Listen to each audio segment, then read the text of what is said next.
মা, পরিবার, বাড়ি, পাড়া সবাই তো তাই বলছে। পুলিশের প্রশ্রয়ই এই মুলুন্দি গ্রামে এবং এরকম বাংলার অসংখ্য গ্রামে শহরে তৃণমূলী, গুন্ডা, বদমাইশ, শয়তান, জানোয়ার যাই নাম দেওয়া হোক, মায়ের ভাষা নিয়ে আমি বলছি, তারা এরকম মুক্তাঞ্চল তৈরি করেছে। পঞ্চায়েত নির্বাচনের সময় এরা হুমকি দিয়েছিল, বোমাবাজি করেছিল, পুলিশ কোনো ব্যবস্থা নেয়নি।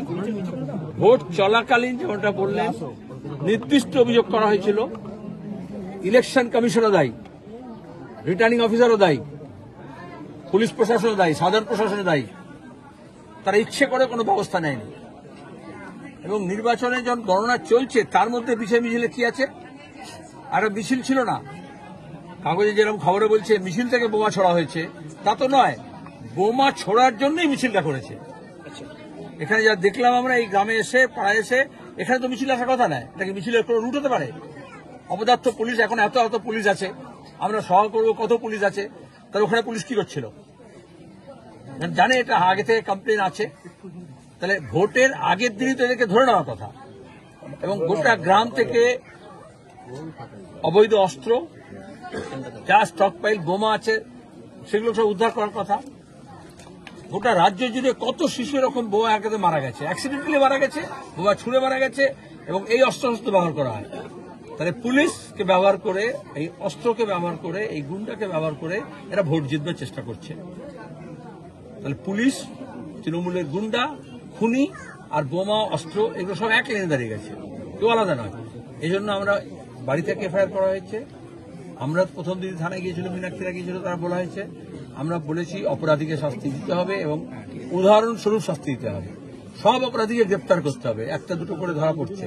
তাদেরকে যে যেমনটা পুলিশ করে সেরকম ছানবিন করে, ট্রিটমেন্ট করে সব নাম উদ্ধার করতে হবে। কিন্তু এখনো এই কদিন হয়ে গেল, এখনো স্যানিটাইজ করা হয়নি গোটা গ্রামকে। আপনি এখানে যে আছেন, যে বোমা ফাটবে না তার গ্যারান্টি কি আছে? তাহলে সব বোমা উদ্ধার করা হলো না। মা বলছে 2 বস্তা ধরে বোমা নিয়ে আসছিল, তো কয়েকটা বোমা ফাটলো, বাকি পুলিশ তো ততগুলো বোমা উদ্ধার করলো না যেটা নিয়ে এসছিল, যেটা ঘরে মাঠে আছে। আর তৃণমূলের জানোয়ারদের শিক্ষা হয় না? কত তৃণমূলের নেতা মারা গেছে, কর্মী মারা গেছে বোমা বাঁধতে গিয়ে, আর বোমা স্টকে রাখতে গিয়ে নিজের বাড়িতে।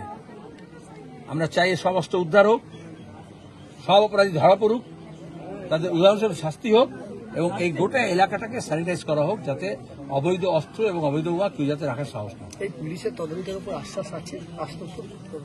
এখন তো পুলিশ ধরছে, পুলিশের মানুষের আস্থা রাখতে হয়। কোনো পুলিশ নয়, এ পুলিশ ও পুলিশ, এ রাজ্যের ও রাজ্যের, রাজ্যের কেন্দ্রের পুলিশ। আমি জাত ধরেই বলতে পারি, পুলিশের জাত চাই এরকম, দলদাস হয়ে যায়। আজকে তৃণমূলের বুথ সভাপতি গ্রেপ্তার হয়েছে, এই যে যার নামে অভিযোগ করছেন তার অঞ্চল সভাপতি, ব্লক সভাপতি, জেলা সভাপতি, গোটা দেশের সভাপতি, রাজ্যের সভাপতি কম আছে? ওদের তৃণমূল এরকম পদ অনেককে দিয়ে দেয়, আর তারা তো সব একটা বিপদ তৈরি করে। ল কলেজে দেখলে না দক্ষিণ কলকাতায় কে ধর্ষণ কে করলো? যাকে অভিষেক মমতার দায়িত্ব দিয়েছে ওই কলেজ পরিচালনা করার, সে ছাত্রনেতাও, সে আধিকারিকও, সে কর্মচারীও, সে আইনজীবীও, সে আবার পরিচালক মন্ডলীও। এইভাবেই ক্ষমতা কেন্দ্রীভূত করেছে বলেই পিসি ভাইপো এরকম অসংখ্য গাওয়াল শেখ জন্মাচ্ছে পাড়ায় পাড়ায়, আর তাদেরকে মস্তান বানানো হচ্ছে। একদিকে ওবিসি খতম করে দিচ্ছে, আর এরা সব ওবিসি নষ্ট শেখ, তাদেরকে ক্রিমিনাল বানানো হচ্ছে, স্কুল কলেজগুলো বন্ধ করে দেওয়া হচ্ছে। এ তো পরিকল্পনা, তৃণমূলের, মমতা ব্যানার্জির, RSS এর পরিকল্পনা, এই ধরনের লোকজনকে একটা ক্রিমিনাল কমিউনিটি বানানো হোক, আর তাদের টাকা দিয়ে, তাদের অস্ত্র দিয়ে, তাদের গন্ডগোল দিয়ে ওরা সব রাজত্ব করুক, সেখানে দাঁড়িয়ে সোনা পাচার করুক, গরু পাচার করুক, বিস্কুট পাচার করুক, সোনার যা কিছু করতে পারে। এটা একটা শুধু বোমা নয়, তদন্ত এই জন্য ঠিক মতো করা দরকার আছে। একটা থেকে আর একটা বেরোবে, বোমা থেকে অস্ত্র, অস্ত্র থেকে খুনি, খুনি থেকে তার সাঙ্গপাঙ্গ, তার সাঙ্গপাঙ্গ থেকে কোথায় তারটা কার সঙ্গে জড়ানো আছে, সবটা বেরোবে। ওই জন্য আমরা পূর্ণাঙ্গ তদন্ত চাই।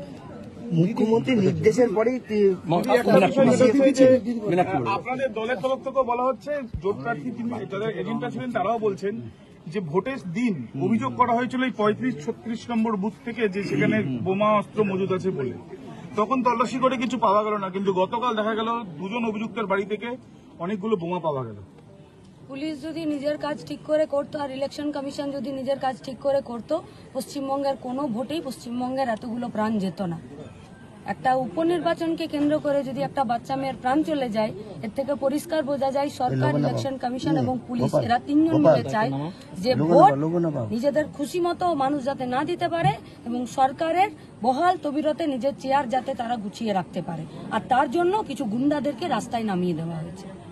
আজকে ওনার মা পরিষ্কার বলেছে, তামান্নার মা, যে তামান্নার রক্ত এই মাটিতে পড়েছে, এবারে মোলান্দি পরিষ্কার করতে হবে। আসলে মোলান্দি মানে শুধু মোলান্দি গ্রাম নয়, মোলান্দি মানে গোটা পশ্চিমবঙ্গ।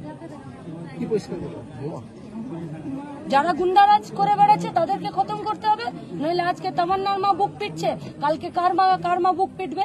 ওই তো একজনের মা গোটা রাজ্য গোটা দেশ বুক চাপড়ে চাপড়ে ঘুরে বেড়াচ্ছে, আরজি করের মা, আবার একটা তামান্নার মা, আবার একটা কলকাতা সাউথ ল কলেজের আরেকটা মা। তাহলে পশ্চিমবঙ্গের সব মাগুলো বুক চাপড়ে চাপড়ে ঘুরে বেড়াবে? এটা পশ্চিমবঙ্গের ভবিতব্য, এটা পশ্চিমবঙ্গের বর্তমান, এটা পশ্চিমবঙ্গের ভবিষ্যৎ হবে? পার্টি সম্পাদক আমাদের উনি পরিষ্কার বলেছেন যে এটার তদন্ত, পূর্ণাঙ্গ তদন্ত, কারা এর পিছনে আছে এবং এর পিছনে মোটিভ কি। চেয়ারকে আঁকড়ে রাখা, তাহলে চেয়ারকে আঁকড়ে রাখতে গেলে গুন্ডাদের হাত ধরে থাকতে হবে, আর পুলিশ গুন্ডাদের মাথায় ছাতা ধরবে, এ পশ্চিমবঙ্গে চলবে না। সম্পাদক পরিষ্কার বলেছেন, কারো উপরে ভরসা নেই, চলো বাকিটা সব জনসভায় হবে, ভরসা আছে মানুষের। চলো জনসভায় হবে।